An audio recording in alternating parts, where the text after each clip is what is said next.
Good afternoon, everybody. Thank you for joining us at this remote press conference. Over the Constitution Avenue entrance to this building is a Latin inscription that translates, "Everything is created by law and order." That ancient principle still holds true. Our free society depends on the rule of law, the assurance that ordinary citizens can go about their lives without being subject to arbitrary violence or fear. When the rule of law breaks down, the promise of America does also. Our nation is now confronting two serious challenges to the rule of law. The first is a long-standing one, but was recently crystallized and driven home by the killing of George Floyd in Minneapolis.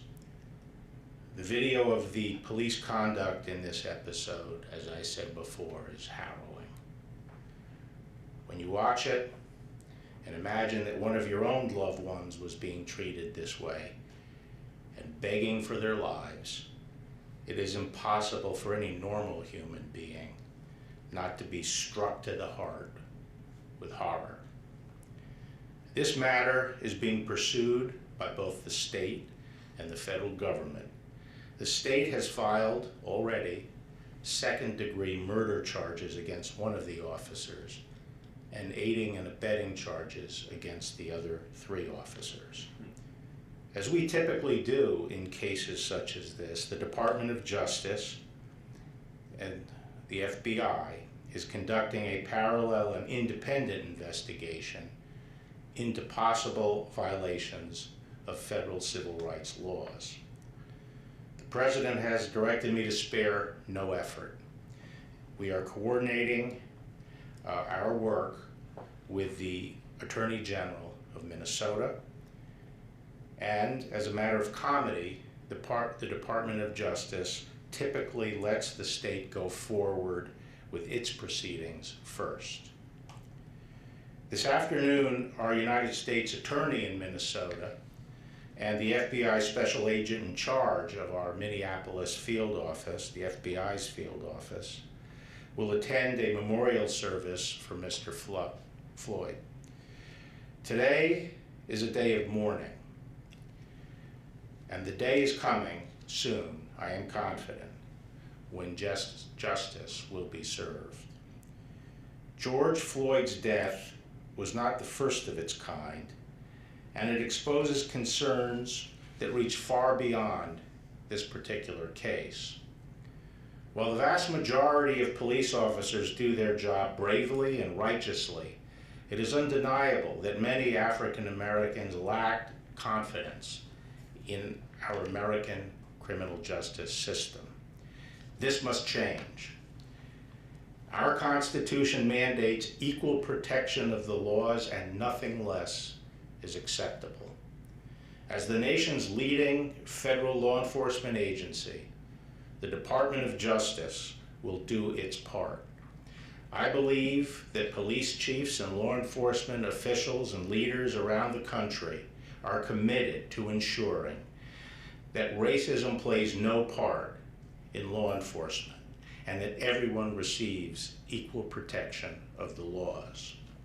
In October 2019, the President established the first Commission on Law Enforcement since the 1960s. And I am meeting with them later this month, and I have been talking to law enforcement leaders around the country.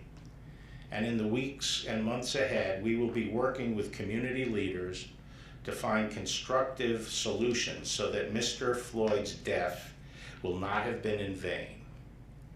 We will work hard to bring good out of bad.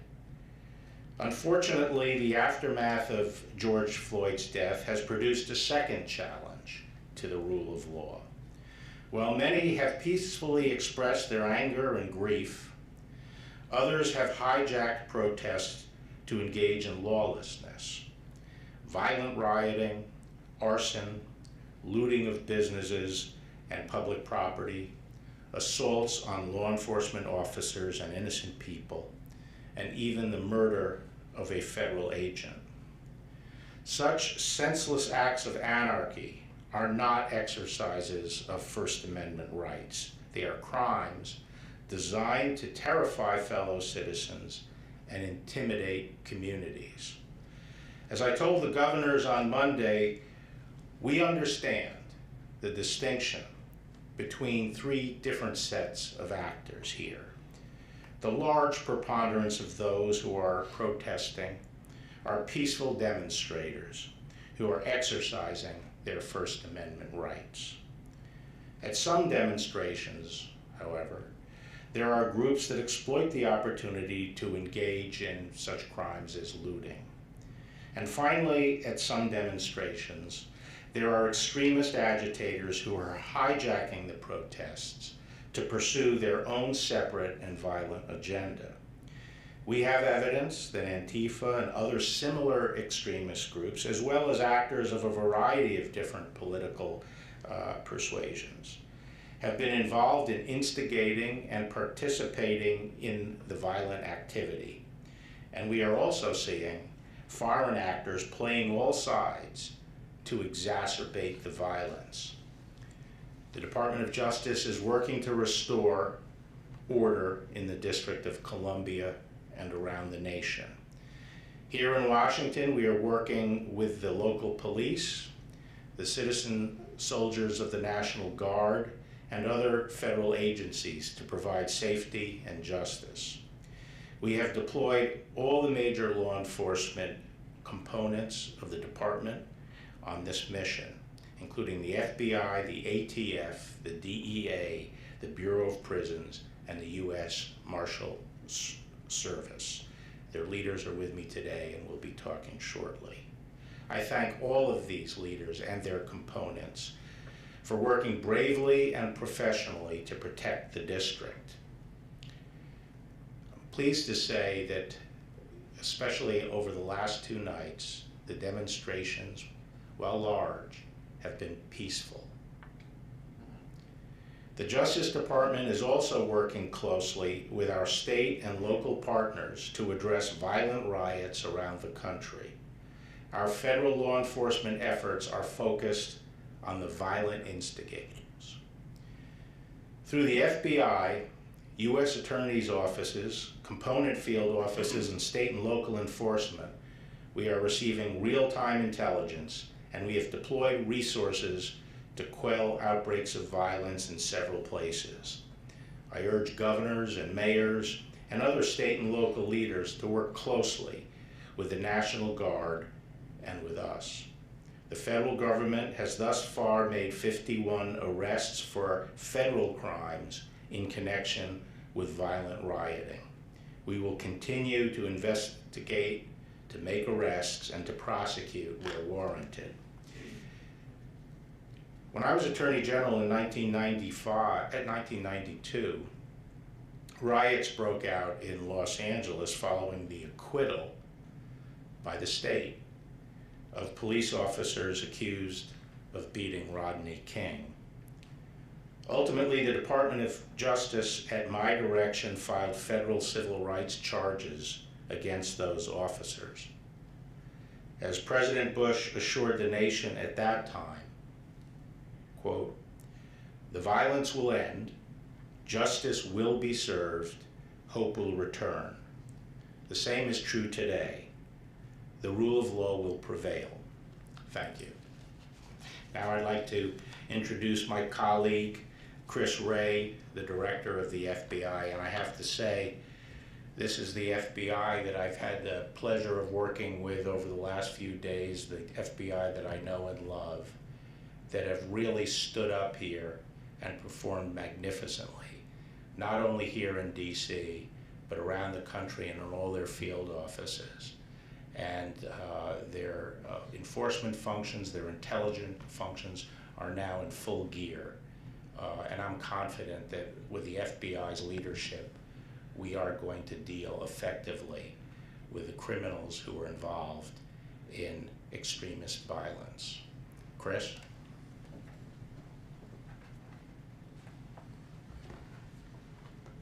Thank you, General, for your leadership. Good morning. This is, needless to say, an incredibly challenging time for our country and for all the citizens we serve. I want to begin by expressing my deepest sympathies for George Floyd and his family. Like most of you, I was appalled and profoundly troubled by the video images of the incident that ended with Mr. Floyd's tragic death. Within hours of his death on May 25th, the FBI had opened a criminal investigation to determine whether the actions by the former Minneapolis Police Department officers involved violated federal law. We're moving quickly in that investigation, and we're going to follow the facts wherever they may lead in our pursuit of justice. Mr. Floyd's family, like a lot of families who have lost loved ones in recent weeks, are suffering right now and trying to find a way forward. In fact, our entire country is trying to find a way forward. That's because this is not just about George Floyd. This is about all of those over the years who've been unjustifiably killed or had their rights violated by people entrusted with their protection. When law enforcement fails to fulfill its most basic duty to protect and serve its citizens, particularly members of a minority community, it not only tarnishes the badge we all wear, but erodes the trust that so many of us in law enforcement have worked so hard to build. And when people feel that we haven't lived up to the trust that they place in us, it is understandable that they want to speak out and protest. And the FBI holds sacred the rights of individuals to peacefully exercise their First Amendment freedoms. Nonviolent protests are signs of a healthy democracy, not an ailing one. The FBI's mission is to protect the American people and uphold the Constitution. That mission is both dual and simultaneous. It is not contradictory. In engaging with our communities during these protests, we in law enforcement must balance the safety and security of our communities with our citizens' constitutional rights and civil liberties. One need not and must not come at the expense of the other. In recent days, the violence, threat to life, and destruction of property that we've seen in some parts of the country jeopardizes the rights and safety of all citizens, including peaceful demonstrators, and it has to stop. We're seeing people who are exploiting this situation to pursue violent extremist agendas, anarchists like Antifa and other agitators. These individuals have set out to sow discord and upheaval rather than join in the righteous pursuit of equality and justice. And by driving us apart, they're undermining the urgent work and constructive engagement of all those who are trying to bring us together: our community and religious leaders, our elected officials, law enforcement, and citizens alike.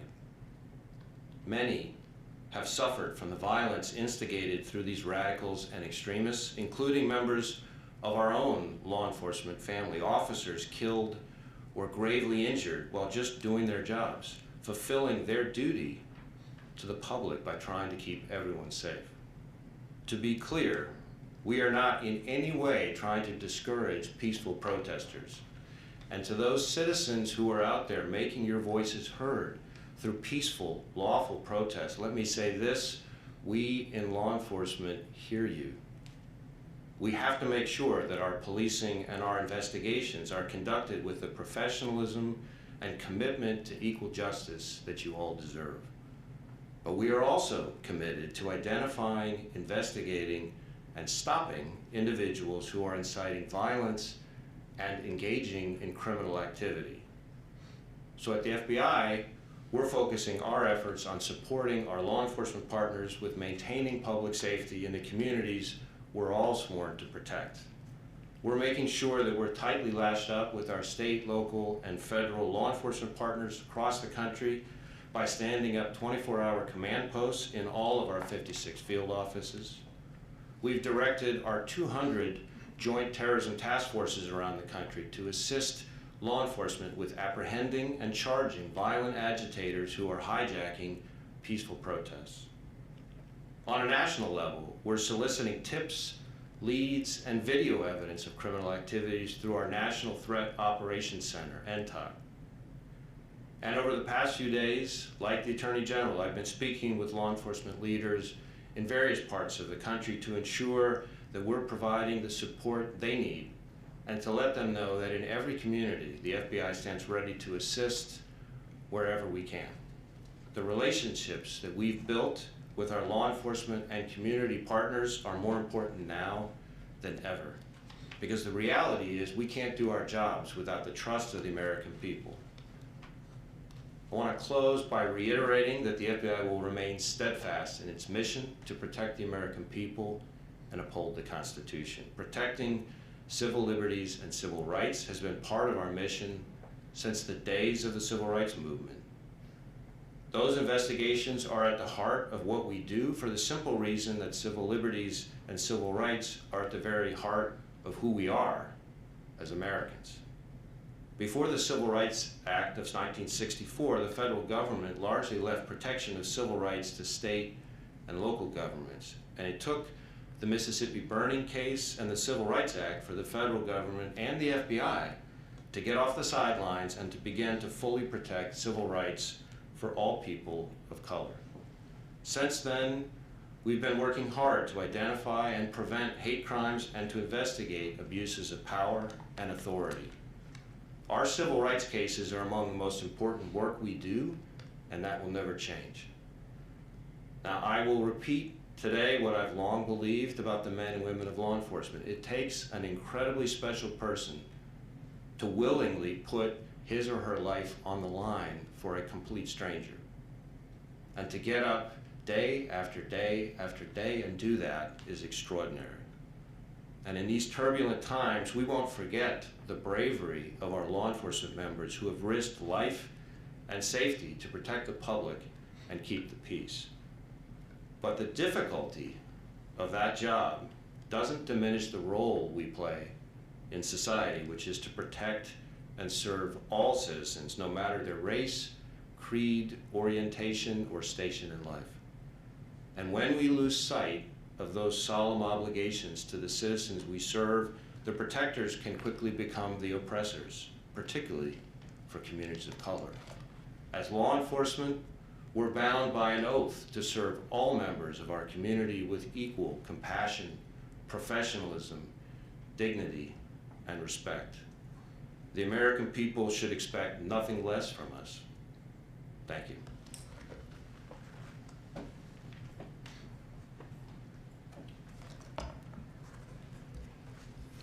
Good morning. I'm Donald Washington, Director of the United States Marshals Service.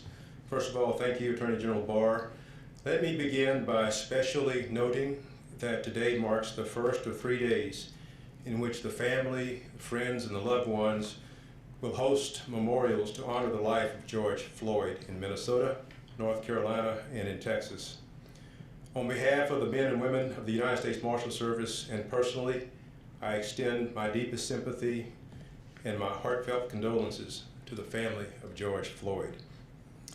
What started as peaceful protests in Minnesota after the death of Mr. Floyd has morphed into a national emergency, resulting in many injuries to many people, thousands of arrests, along with arson, theft, and vandalism to property in many cities.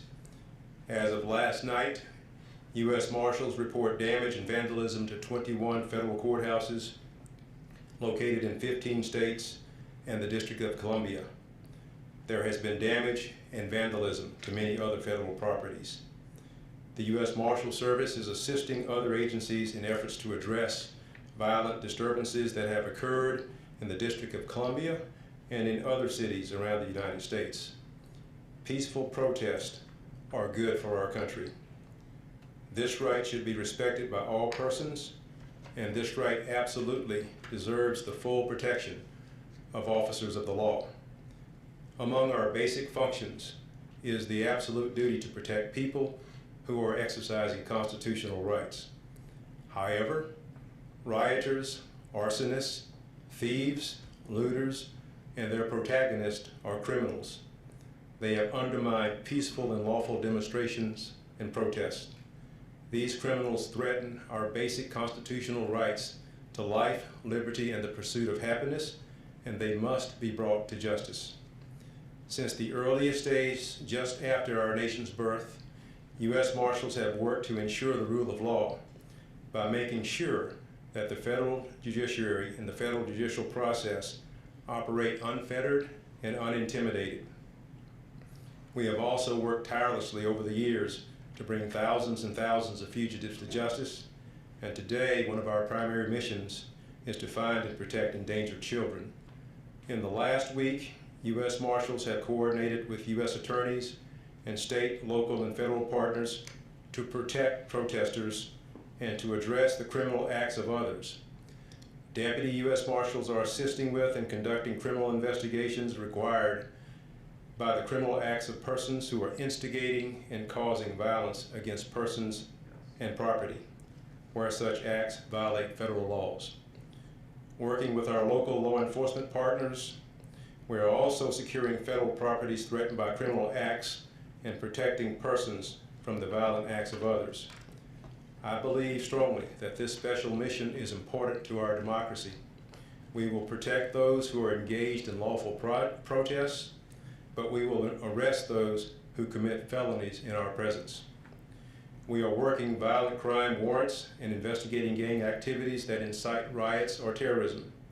We are assisting and partnering with federal, state, and local authorities consistent with our broad federal jurisdiction. To our local governments and private sector leaders, we know that we are stronger, much stronger, when we work together. We will achieve our collective goals of protecting lawful protesters and lawful protests while also enforcing the law. I do not pretend even for a moment to speak for the other leaders here, but I am certain that we all want local leaders to have the confidence and the conviction to request and utilize all available resources to fight violence and to protect our communities. The U.S. Marshals Service is your partner too. In summary, the U.S. Marshals Service will continue to perform our many day-to-day missions, and we will also assist our federal, state, and local partners during this emergency. We will work urgently to keep citizens and law enforcers safe. I thank our concerned citizens for their patience and for their continuing support, and I look forward to any questions you may have. Thank you.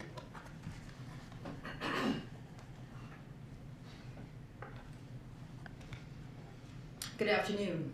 My name is Regina Lombardo, the Acting Director of ATF. For many special agents, one of the proudest moments is when you raise your right hand to take the oath of office to support and defend the United States Constitution. And we take that oath seriously. However, in the moment, we don't know exactly what we will be faced with, what challenges we will have to overcome in order to uphold that oath that we took. In this moment today, we express our warmest sympathies to the family of George Floyd and acknowledge the pain and suffering for his family. We also have sympathy for those that are suffering across the country. Unfortunately, where our constitutionally protected right to peacefully assemble has sometimes turned to riots and criminal acts, the resulting violence involves crimes of ATF's core mission. Shootings, responding to shootings, burglaries, arsons, bombings, especially destructive devices such as the Molotov cocktail. At the request of the Attorney General, ATF has provided every available resource. We have deployed a large number of special agents, our special response team here in our nation's capital. We have supported the Washington Metropolitan Police Department, the United States Secret Service, and the United States Park Police to protect the public, property, and the national landmarks that belong to each and every one of you. Our national response teams are here in Washington, D.C. in order to quickly respond the emerging arson incidents. We are working with the DC Fire to assess, investigate the 7 incendiary fires in the DC area caused by criminals, including the arson at St. John's Church, the AFL-CIO, the National Park Service Building, and the DC Fire District 4 Police Department. The individual we believe responsible for that fire at the Metro PD's Fort District has been arrested and charged. Our certified fire investigators, chemists, fire engineers, and explosive specialists are working around the clock to support the ongoing safety of operations. Across the country, ATF special agents, industry operations investigators from all 25 of our field divisions are responding to shootings, arsons, bombings, and thefts of federal firearms licensed dealers. We are providing investigative support and assistance to all of our local and state partners. ATF has responded to numerous shooting scenes at the disturbances of cities that is actively working with local law enforcement, and we are entering those shell casings into our National Integrated Ballistic Information Network, NIBIN. Our National Tracing Center is running traces on the recovered firearms, and we are collecting DNA from shell casings and ballistic evidence. Our crime gun intelligence centers are collecting valuable intelligence and sharing all of that information in a joint environment. ATF's JTTF representatives are working with the FBI in multiple cities, as well as our Department of Justice partners, the U.S. Marshals Service, the DEA, and the Bureau of Prisons, all state and local federal law enforcement working in partnership. Our special agents and certified fire investigators are tracking and assisting more than 847 arsons, over 76 explosive incidents, and providing valuable technical expertise and intelligence support. 2 of our national response teams, our NRT, have been activated and responding to Minneapolis and St. Paul, Minnesota. We have developed efficient and effective strategies to triage and quickly assess the scenes, even in an unstable environment. ATF has also responded to 73 federal firearms licensed dealers. We have identified many suspects, made arrests, and recovered many firearms already. We have responded to assaults and murders of our law enforcement partners. Our team of ATF professionals at our National Correlation Center and our laboratories and our tracing center are all working day and night to make those arrests. We are on the streets, making cases, and protecting the American public from violent criminals. You do not have to be in law enforcement to know that this is dangerous work. ATF has answered the call. As the Attorney General stated, the most basic function of government is to provide security for the people who live their lives and exercise their rights, and we will meet that responsibility. This is our mission, and we deeply are committed to that mission, to protect and serve. Thank you.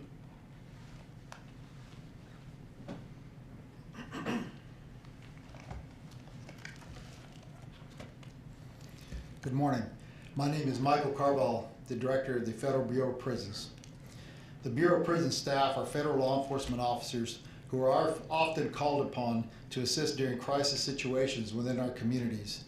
The Attorney General asked the BOP to request and assist other law enforcement agencies in maintaining order and peace in the District of Columbia. BOP crisis management teams are highly trained to deal with various types of emergency situations, including crowd control and civil disturbances. They are experienced in confrontational avoidance and conflict resolution. In the aftermath of the tragic death of George Floyd, it is unfortunate that these services are necessary. On behalf of the BOP and its 36,000 staff, I extend our greatest sympathies to the family for his loss. We also respect the rights of the public to express their frustration and grief. We appreciate those who seek to ensure the events surrounding Mr. Floyd's death are never repeated again. It's shameful those voices are being drowned out by those seeking to incite violence and destroy property. I'm proud of the work our staff do every day to keep our institutions safe, and I'm honored that they were called upon to assist our communities. Thank you.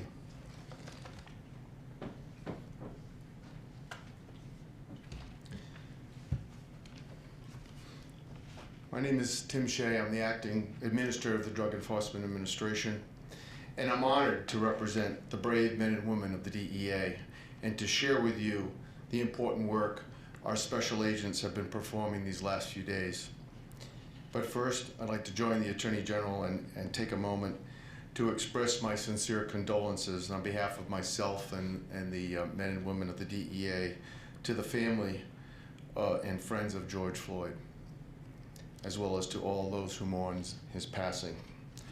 It was a tragedy for us too in law enforcement. The DEA's mission, like all law enforcement partners, is to protect the American people. Before they receive their badge and credentials, every one of our special agents takes an oath to uphold the Constitution and the rule of law. And that's exactly what they're doing this week.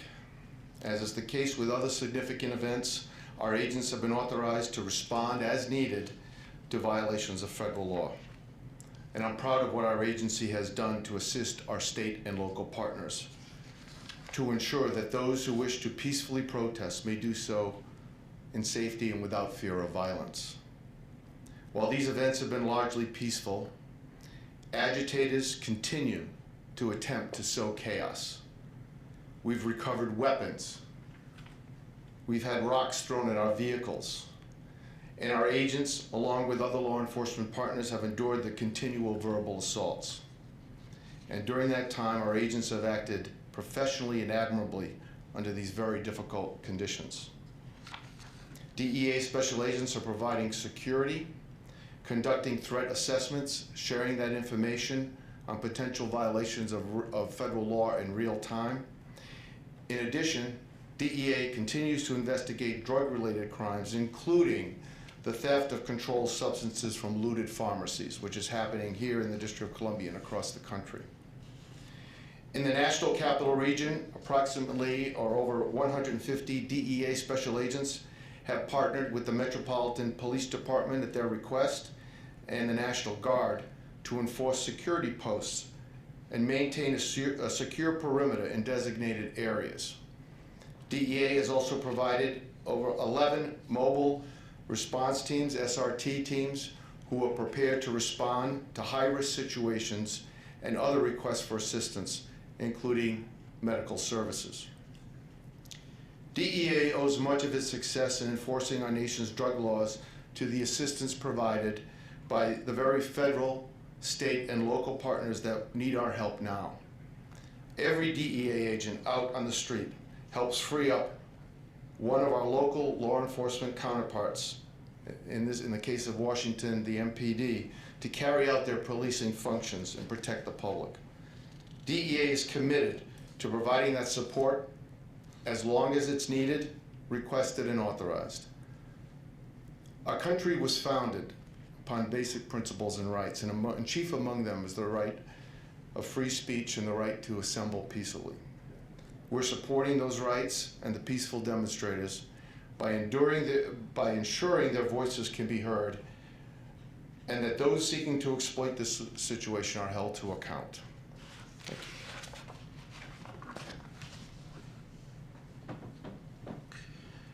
Thank you, and with that, I'll open it up to questions. Thank you. To ask a question, you may press star and one. Once again, ladies and gentlemen, the star and one to ask a question.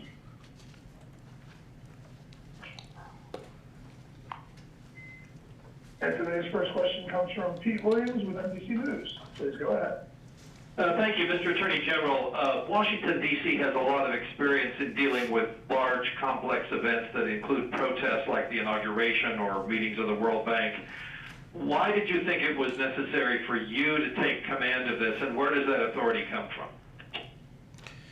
Well, I think the rioting got going, I think, on Friday, May 29th. and got worse and worse over the weekend.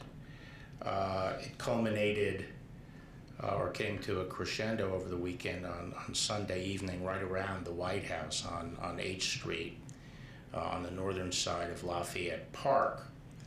And it was very serious rioting. The Treasury Department annex there was broken into. A historical building on Lafayette Park, which is federal property, was burned down. There was a fire set at the historical St. John's Church right there across from the White House, and an old church that goes back to the 18th century and is referred to as the Church of Presidents. The rioters used crowbars to dig out the pavers at Lafayette Park and use them as projectiles thrown at Secret Service and other federal agents. There were numerous head injuries among the federal personnel whose responsibility is to protect the White House. Just to give you an indication, but from Saturday until today, and virtually, the lion's share of these injuries came over the weekend, there were 114 injuries to law enforcement, most of those to federal agents, and most of those inflicted right around the White House. There were 22 hospitalizations, and most of those were serious head injuries or concussions that required monitoring and treatment.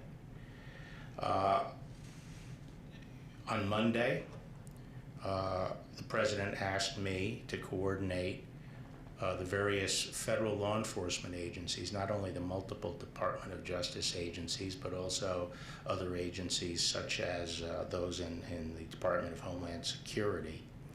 So we had a coordinated response and worked with the National Guard and also with the DC Police.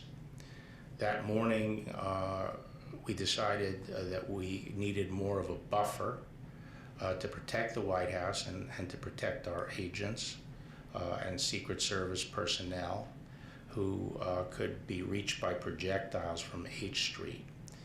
I made the decision that we would try to move our perimeter northward by a block to provide this additional protection. And later at 2 o'clock on Monday, I met with all the various law enforcement agencies and we set our tactical plan.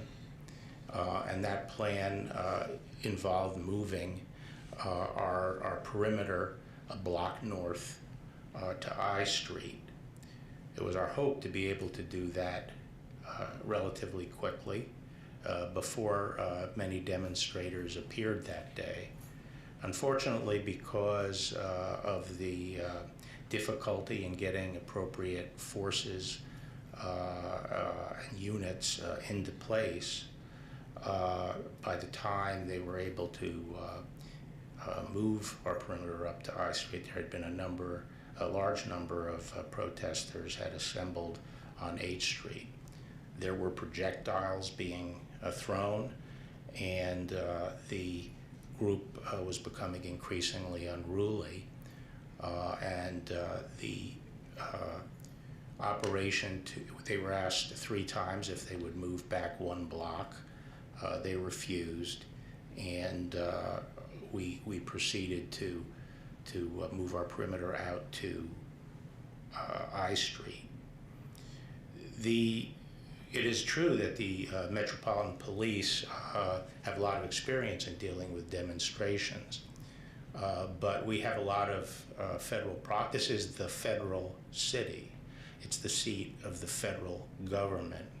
Many of the buildings, as you know, and facilities here and the monuments are the responsibility of the federal government, and the proceedings and process of the federal government take place here.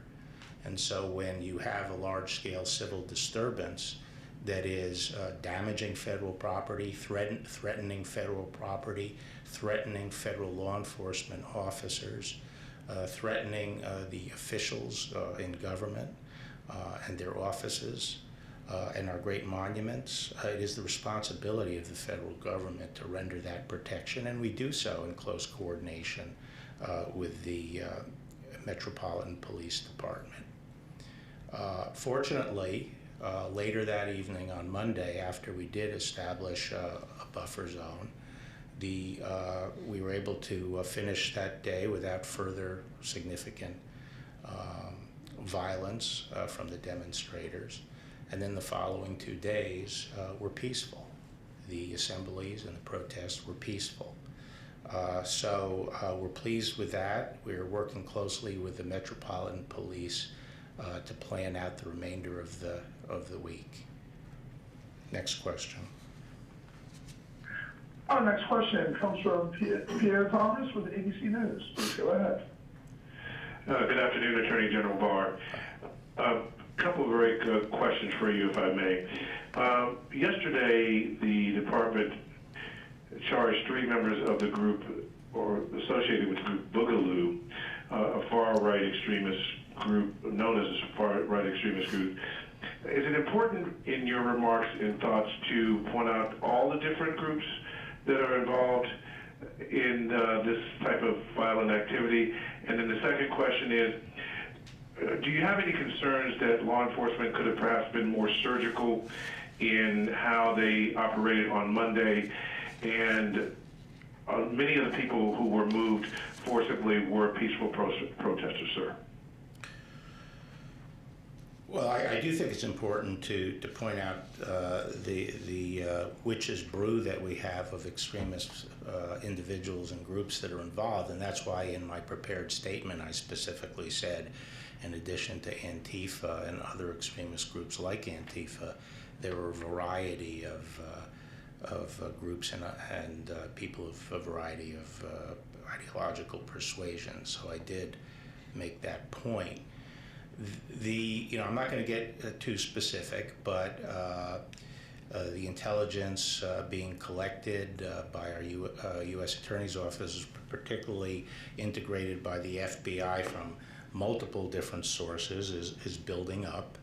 There are some specific cases against individuals, some Antifa related. A lot of the extremists are involved in egging on violence and participating in violence, providing the means of violence, and we are pursuing those cases. At the same time, there's a lot of, I would also add, there's a lot of disinformation out there, people posing as different, as they're members of the different groups, so you sometimes have to dig a little deeper to determine exactly what's going on. There are some groups that don't have a particular ideology other than anarchy. There's some groups that want to bring about a civil war, the Boogaloo group, that has been on the margin of this as well, trying to exacerbate the violence. So we're dealing with, as I say, a witch's brew of a lot of different extremist organizations. Maybe Chris would have something to add to that.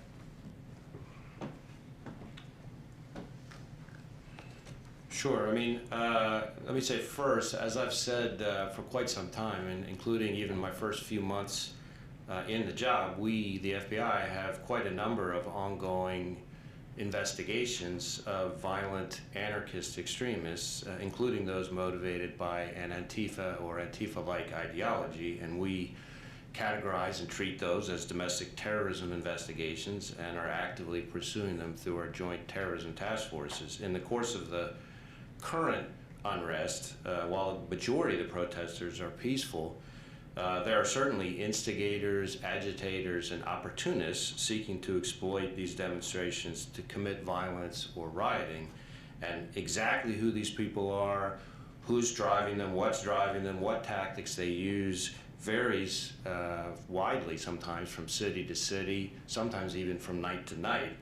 And we're working with all of our law enforcement partners to gather as much information as we can about that topic and to bring federal charges where appropriate and possible.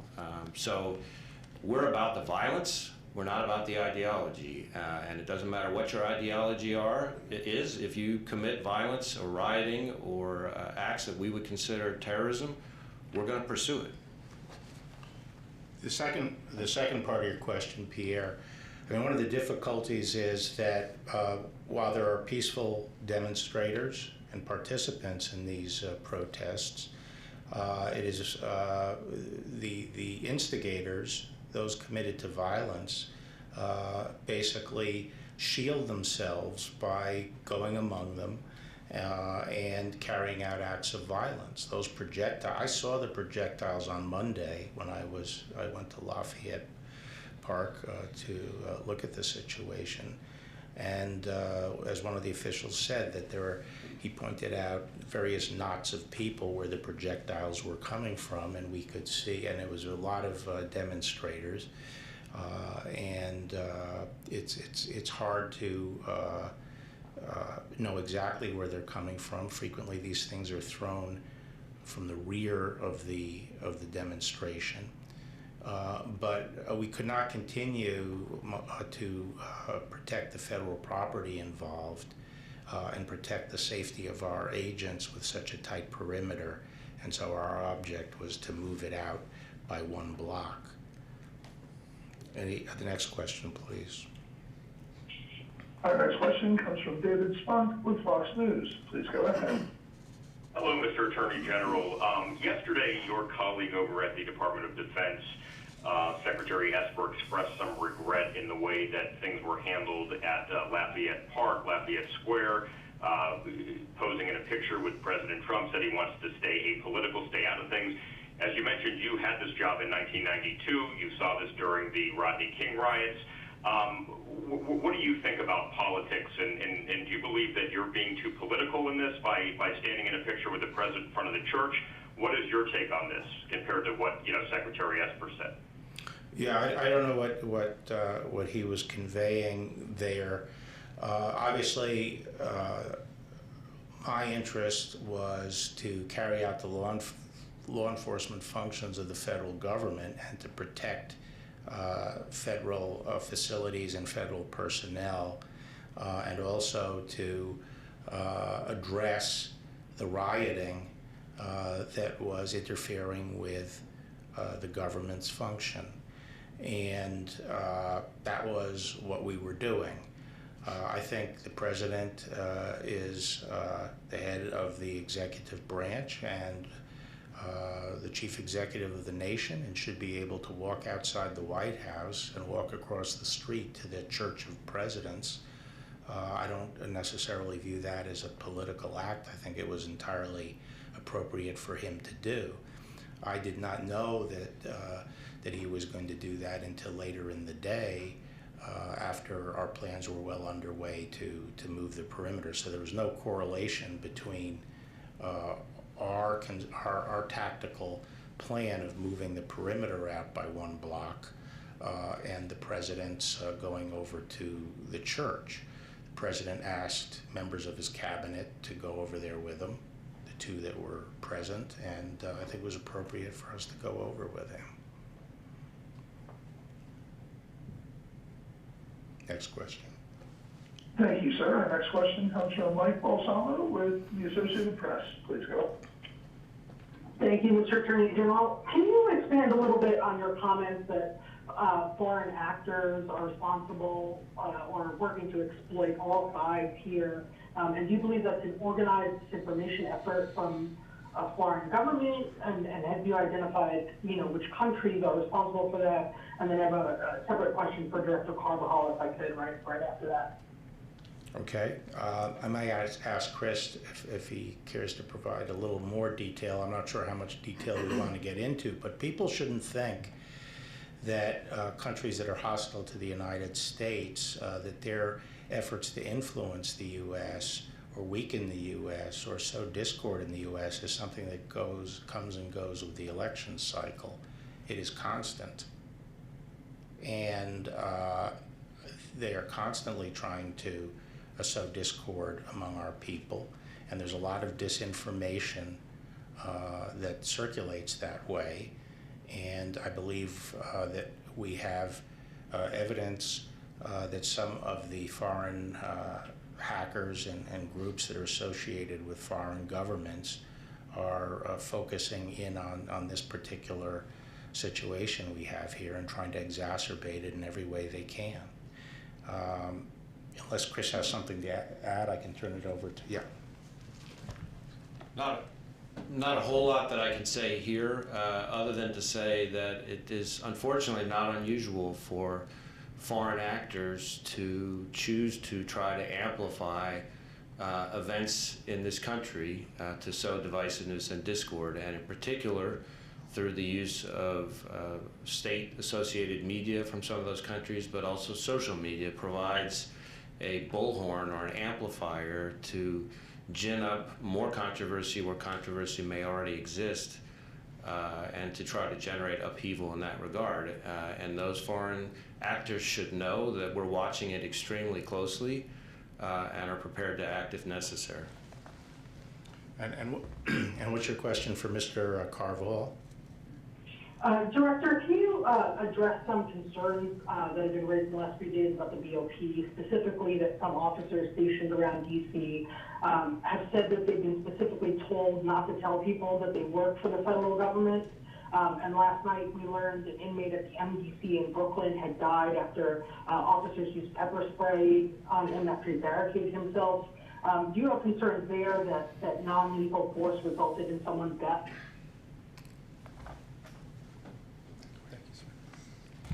Thank you, Mike, for the question, and let me clarify this. First of all, I'm not aware of any specific Bureau of Prisons personnel being told not to identify themselves. What I attribute that to is probably the fact that we normally operate within the confines of our institution and we don't need to identify ourselves. Most of our identification is institution specific and probably wouldn't mean a whole lot to people in DC. I probably should have done a better job of marking them nationally as the agency. Point is well taken, but I assure you that no one was specifically told, to my knowledge, not to identify themselves. As for your question regarding the incident at MDC Brooklyn, what I can tell you, we did do a press release with the information in there. It was, as you stated, an incident involving a disruptive individual down in a cell. The officers did utilize pepper spray, as you say, OC, and afterwards the individual unfortunately died. What I will tell you is that we immediately referred the case to the FBI and the Office of Inspector General. I was actually notified this morning that the Officer Inspector General is going to take that case. And that's about all I can comment on because the matter is under investigation. Let me just add that the Bureau of Prisons SORT teams are used frequently for emergency response in emergency situations and either civil disturbances or hurricanes or other things like that. They're highly trained units, and in fact, in the Department of Justice, we do not really have large numbers of units that are trained to deal with civil disturbances. I know a lot of people maybe looking back on history think we can call on hundreds and hundreds and hundreds of U.S. Marshals, and that's simply not the case. Our Marshals response force is approximately 100 U.S. Marshals.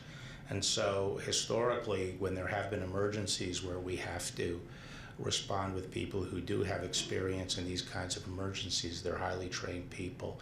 We use what are called SORT teams, response teams from the Bureau of Prisons. And I could see a number of, now in the federal system, we don't wear badges with our name. I mean, the agents don't wear badges in their names and stuff like that, which many civilian police agents, non-federal police agencies do. I could understand why some of these individuals simply wouldn't want to talk to people about who they are, if that in fact was the case. I'll take the next question. Our next question comes from Sadie Gurman with Wall Street Journal. Please go ahead.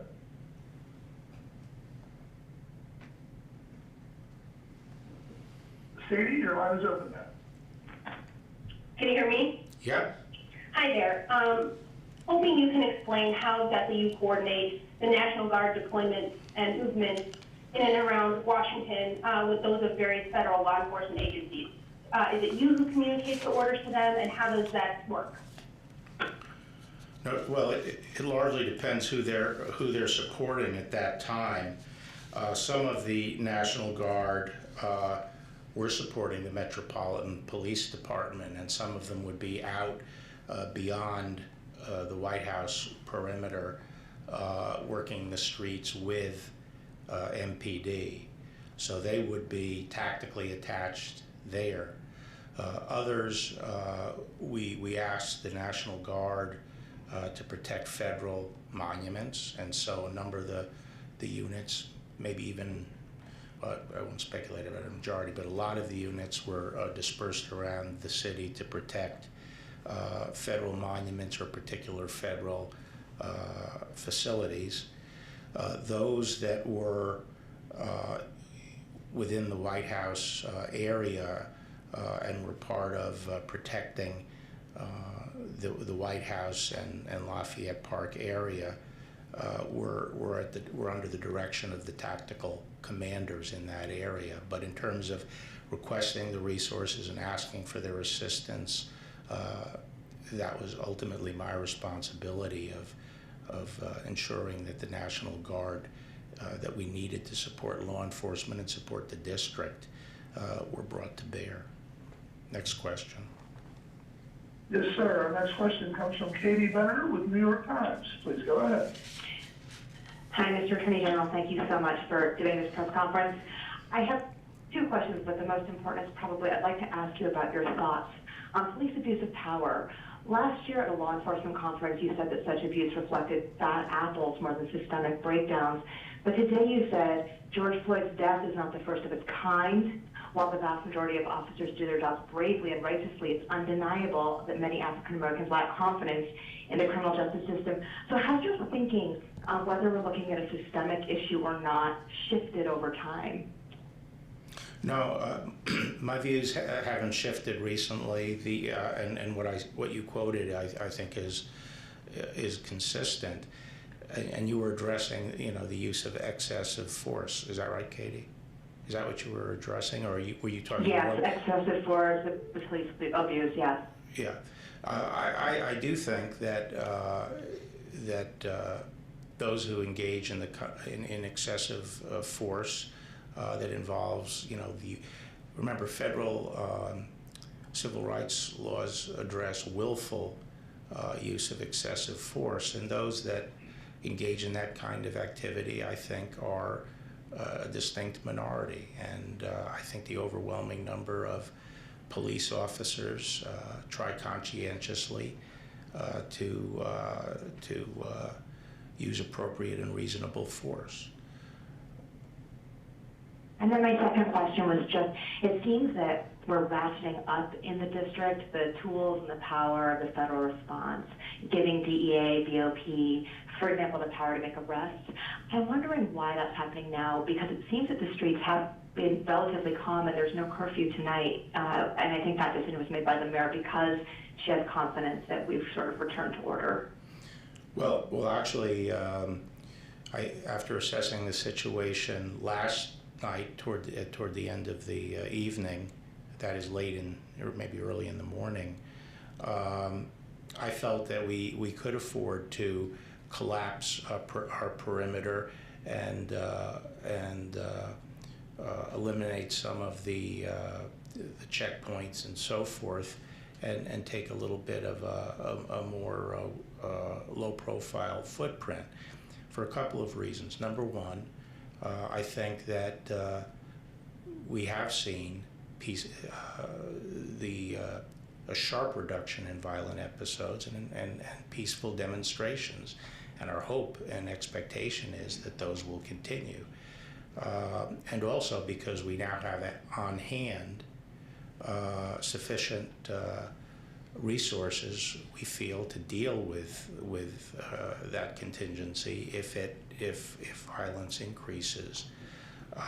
So I do think that over the weekend, and certainly at the beginning of this week, we had a phenomenon around the country with a number of cities getting extremely violent.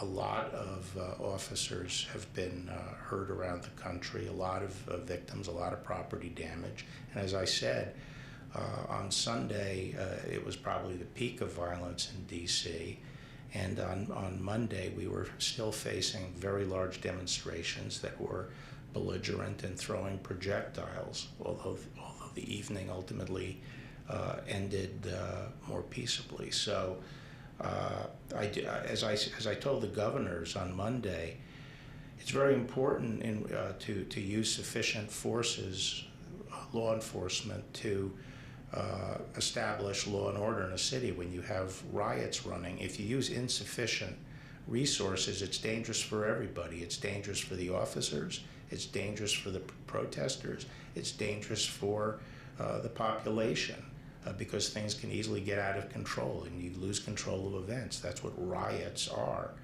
And the way to address it is to make sure the resources are there and that people understand the resources are there to deal with that kind of violence. And I think once that occurred, it provided an environment where things could quiet down, and they did quiet down, and hopefully they will stay quieted down.